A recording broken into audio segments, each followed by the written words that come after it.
روز 15 مای کاربران رادیوی آزادی این نوار را فرستاده خبر دادند که در نتیجه باران‌های پی در پی و سیل یک بخش پولی که دهه کپکریس را با مرکز ناحیه فیض‌آباد پیوست می‌کرد ویران شده است.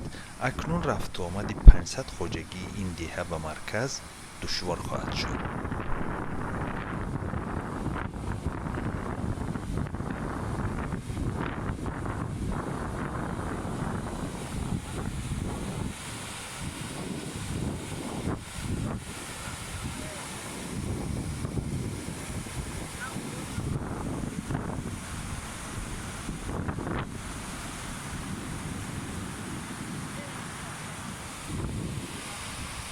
Kafiler.